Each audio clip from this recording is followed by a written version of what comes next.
What's up, guys? Welcome to the 2023 Birmingham Bowl vlog.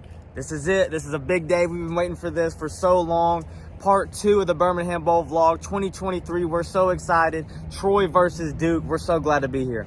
All right, guys, we're at the Birmingham Bowl now. We showed up a little late. Both teams have had the first drive. Troy marched down the field pretty easily. Duke didn't do anything.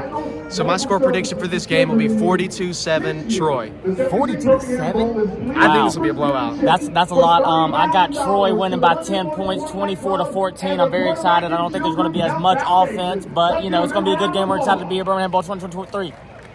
All right, guys, at the end of the first quarter, the score is 8-0 Duke. We did not see this coming. They had a really good drive, and right now they're currently driving. They're doing really good.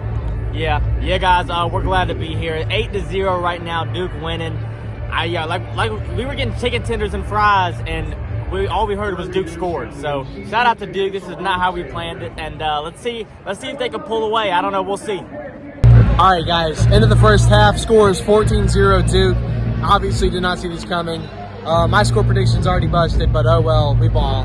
Yeah, 14-0. Troy's going to have to step up their game. They weren't really able to get anything on the offensive side of the ball. They're going to have to step up their game, and Birmingham Bowl 2023, baby. All right, guys, end of the third quarter, score is 14-3. Duke is still winning. No points other than the field goal from Troy at the end of the quarter. Troy, they've looked good on offense. They just can't finish. They can't score. So hopefully they can turn it around in this fourth quarter. Yeah, I think so. Troy's starting to get it going a little bit. Gunnar Watson's going to get it a little bit. They've been driving down the field, but they still haven't been able to stop Duke as much. So they really got to step up their game. John Summerall, losing him really hurts Troy. They're seeing it right now. And but hey, 4's up, baby. 4's up. All right, guys. So we're after the game, we're waiting for our ride to show up. Final score was 17-10. Duke did win. My prediction was obviously extremely wrong. I was rooting for Duke. He was. He can vouch for me. I was really rooting for Duke. I just thought Troy was going to win. So my prediction of 42-7, Troy winning, was horrible. Yeah. One of the worst takes in sports history. Sorry. But, it was a good game. I really feel bad for Gunnar Watson, Troy's quarterback. His last ever throw, probably, unless he somehow comes back next year, was an interception, and he got clobbered. So I really feel bad for him after a great career at Troy. Hopefully he can go to the NFL. If not, he'll end up in the USFL maybe. Yeah, XFL. XFL. There's a lot of these days there's a lot of options out there. So hopefully, he can do something with his football career and it's not completely over, because he really is a great player. Yeah.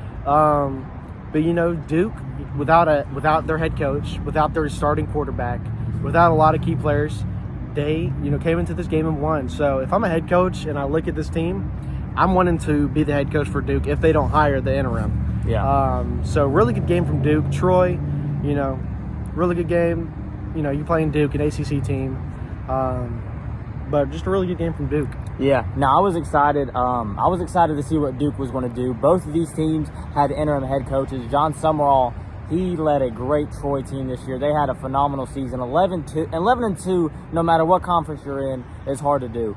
So congratulations to John Summerall, everything they were able to do in Troy this year. They just weren't able to pull it off. I really thought they were gonna run away with it, and Duke was not going to be able to catch up. But I guess the gap in talent, between conferences was just too much. And Duke, even though they lost their starting quarterback, lost their coach Mike Elko, they still were able to hold on to the win. So big shout out to the Duke Blue Devils. They really deserved it. They played better. They controlled the entire game pretty much. And yeah, they were just a better team. At the end of the day, they did their thing. And yeah, Troy just couldn't keep up.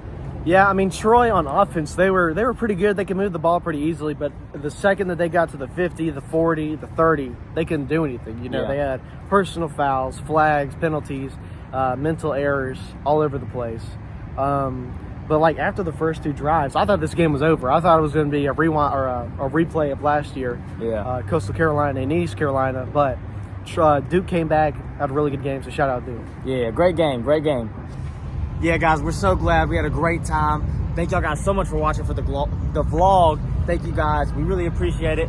It was a blast. We had fun. This is our 3rd year going straight. We had a great year at the Birmingham Bowl. It was fantastic. Shout out to Duke Blue Devils for winning it all. And thank you so much for the Birmingham Bowl hosting it again. We'll see y'all next year.